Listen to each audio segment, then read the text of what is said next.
जो mental math question bank class 8 के next part पर चलते हैं। मैं हूं हरी सर और आप देख रहे हैं आपका अपना यूट्यूब चैनल चलो कदम बढ़ाए। तो बच्चों, इस सीरीज में हम कर रहे हैं chapter number 3 understanding quadrilateral. Most important question लेके आया हूं जो आपके किसी भी लेवल में काफ़ी हेल्प करेंगे, साथ ही एग्जाम में भी हेल्प करेंगे। आइए करना शुरू करते हैं। और हाँ, एक बात और, जो बच्चे हिंदी मीडियम में पढ़ते हैं उनके लिए अलग से चैनल है यूट्यूब पर जिसका नाम है मैथ विद हरी सर। जी हाँ, आप उसको भी सर्च कर सकते हैं। आइए करना शुरू करते हैं। तो मैं आपको थोड़ा शॉर्ट तरीके से आपको बताऊंगा कि आपको सोल्व कैसे करना। देखिए क्या कहता है, the interior angle of a triangle are in ratio 3:2:1, then what is the ratio of its exterior angle. Exterior angle का रेशो हमें फाइंड आउट करना है। मैं आपको छोटी सी फिगर बना के बताता हूँ। यहाँ पर ये इंटीरियर एंगल मान लीजिए ये 1 है, ये 2 है और ये 3 है। इस तरीके से यहाँ पर 1 2 3 या 3 2 1 आप कैसे भी ले सकते हैं। और यहाँ पर ये एक्सटीरियर एंगल बन गया, इधर ये एक्सटीरियर एंगल बन गया और इधर ये एक्सटीरियर एंगल बन गया। तो इनका रेशो हमें फाइंड आउट करना है। तो सबसे पहले बच्चों, मैंने आपको पहले भी बताया हुआ है कि यहाँ पर इंटीरियर एंगल और एक्सटीरियर एंगल दोनों का सम होता है 180। कितना होता है? दोनों का सम क्या होता है? 180 होता है। तो सबसे पहले हमें फाइंड आउट करना होगा कि हमारे ये इंटीरियर एंगल कितने डिग्री के है, तो उसी के अकॉर्डिंग हम फाइंड आउट कर सकते हैं। तो सबसे पहले आप देखो, the sum of 3 angles of triangle क्या होता है बच्चों? 180 होता है। तो मैं यहाँ पर लिख लेता हूँ, sum of 3 angles of triangle equal to 180 degree. ठीक है, ये आप लिख सकते हैं। तो इसको 180 डिग्री को आपको डिवाइड कर देना सम ऑफ रेशो से। यहाँ पर सम दिया हुआ है, इसको सम से रेशो दिया हुआ है, इसके सम से आप इसको डिवाइड कर सकते हैं। 3 + 2 और +1 तो हो गया 6। इसको आप डिवाइड कर दीजिए तो यहाँ पर एक वैल्यू निकल कर आई है। तो यहाँ पर मान लीजिए फर्स्ट एंगल, ये शॉर्ट में मैं लिख रहा हूँ फर्स्ट एंगल। तो फर्स्ट एंगल आ गया आपको बच्चों यहाँ पर 30 डिग्री, क्योंकि 1 रेशो का है।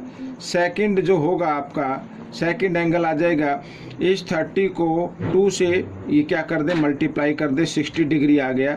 और थर्ड एंगल आएगा बच्चों आपका, यहाँ पर 30 को करना है 3 से मल्टीप्लाई, इस तरीके से, तो 90 डिग्री आ गया। ठीक है, ये आपके एंगल हो गए।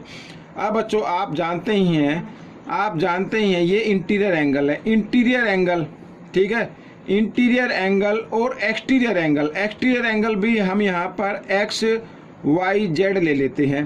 तो मान लीजिए एक्स का निकालना है, ठीक है। इंटीरियर एंगल, ये इंटीरियर एंगल, सॉरी यहाँ पर ये 1 है ना, तो वाई ले लेते हैं बच्चों पहले, ये वाई।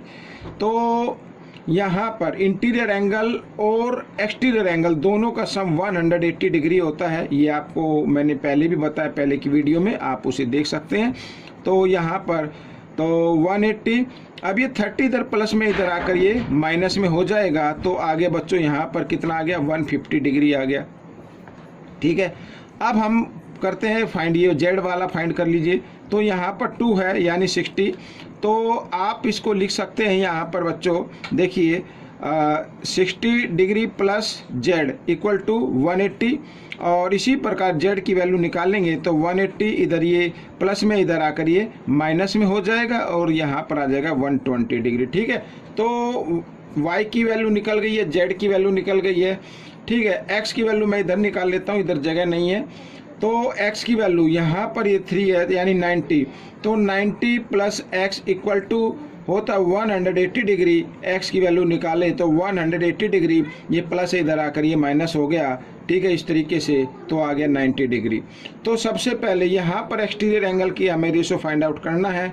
तो मैं आपको बताता हूँ, देखो यहाँ पर 3, ये है 90, तो इसका एक्सटीरियर एंगल कितने का आ जाएगा? 90 डिग्री का आ जाएगा। और मैं इसको रेशो में लिख लेता हूँ।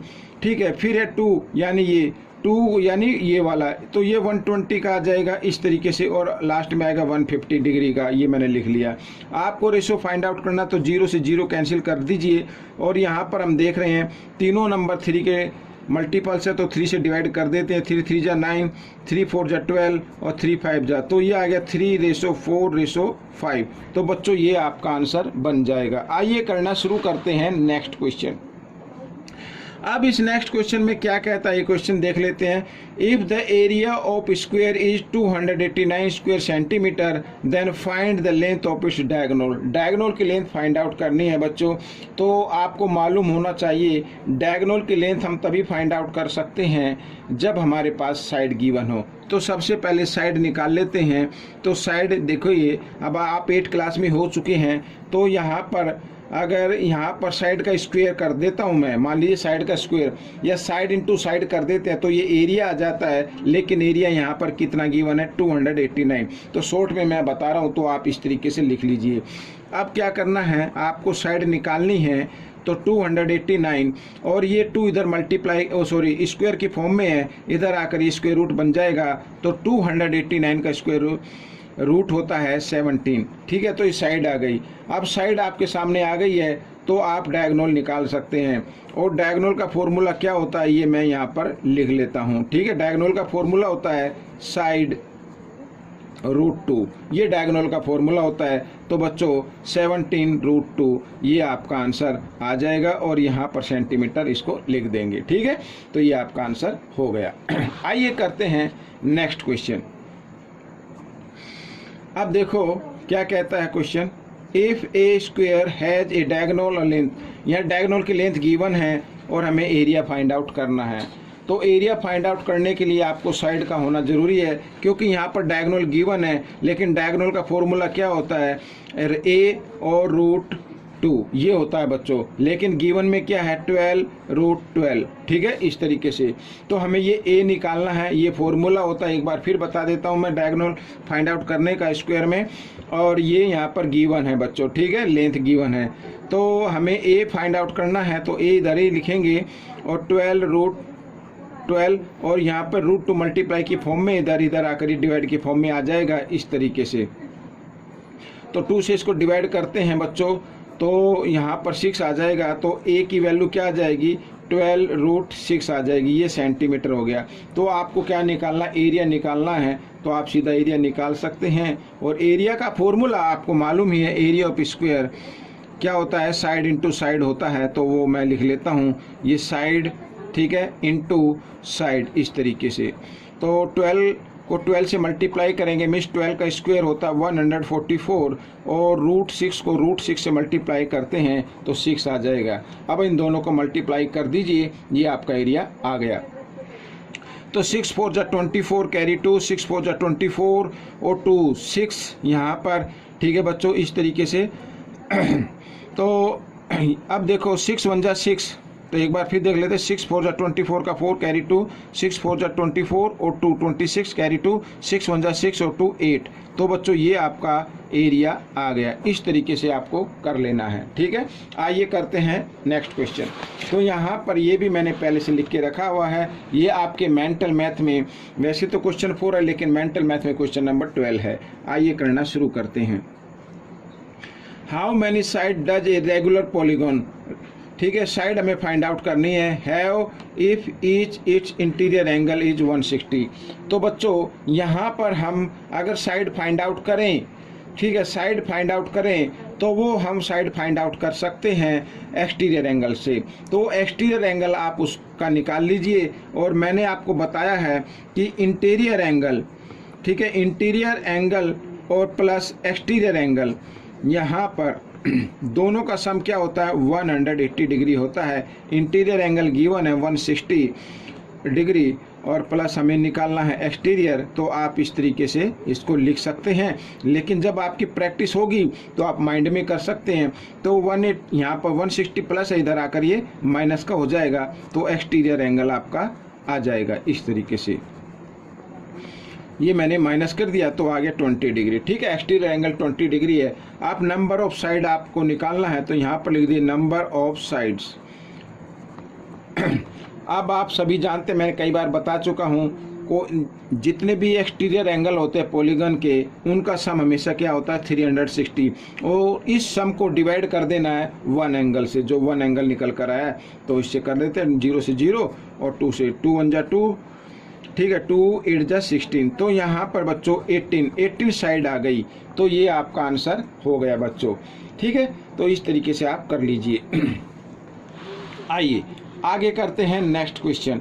तो नेक्स्ट क्वेश्चन में बच्चों देखो क्या कहता है, ये आपके मेंटल मैथ में क्वेश्चन नंबर 13 है। If the sum of all interior angle of a polygon is 1080 then how many side does a polygon have. तो पॉलीगॉन में साइड आपको फाइंड आउट करनी है। यहाँ पर सम गिवन है, ठीक है, हमें नहीं मालूम कि कौन सा गन है, तो लेकिन सम गिवन है और सम दिया हुआ है, तो सम के फॉर्मूले से ही हम इसको फाइंड आउट करेंगे। तो सम का फॉर्मूला क्या होता है, sum of interior angle of any polygon निकालने का n-2, ठीक है, और इंटू 180 डिग्री ये होता है। तो इससे निकालते हैं सम, लेकिन गिवन सम दिया हुआ है तो इसको हम इस तरीके से लिख लेंगे। अब बच्चों 180 इधर मल्टीप्लाई में इधर आकर ये डिवाइड में आ जाएगा, ठीक है। तो n-2 इक्वल 1080 डिग्री, और इधर ये हम इस तरीके से लिख लेते हैं 0 से 0 और 18 से इसको डिवाइड कर देते हैं। तो 18 6 जा, यहाँ पर ये आ गया। अब n आपको निकालना है, तो n इक्वल 6 और ये -2 है, इसको इधर ले आते हैं, +2 हो जाएगा और n की वैल्यू आ जाती है बच्चों इक्वल 8। तो साइड क्या है 8 है, ऑक्टागन हो गया बच्चों ये। तो बच्चों ये क्वेश्चन भी आपका सोल्व हो गया। आइए करते हैं इस पार्ट का लास्ट क्वेश्चन। अब देखो इसमें पूछा है how many diagonal does a regular hexagon have.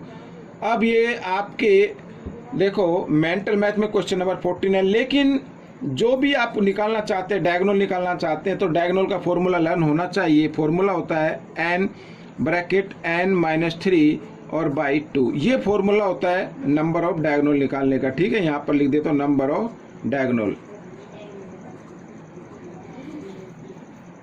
ठीक है, यहाँ पर ये मैंने लिख दिया है, ये फॉर्मूला होता है। तो इस फॉर्मूले से ही हम निकाल सकते हैं। अब यहाँ पर हेक्सागन गिवन है, हेक्सागन में होती हैं बच्चों कितनी साइड होती हैं, तो मैं यहाँ पर लिख लेता हूँ हेक्सागन हैज साइड्स, ठीक है, ये आपको मालूम होना चाहिए तभी आप कर पाएंगे। 6 साइड होती हैं। तो आइए करना शुरू करते हैं।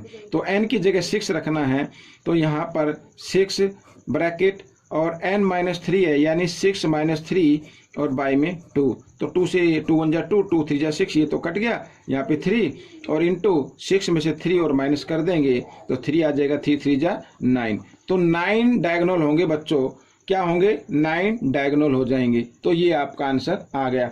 तो बच्चों ये पार्ट कंप्लीट हो चुका है। आपको ये पार्ट कैसा लगा मुझे ज़रूर बताएं, और इसमें से सीखकर आप दूसरे बच्चों को ज़रूर सिखाएं। मिलेंगे नेक्स्ट पार्ट में। Till then keep practising and thanks for watching this video.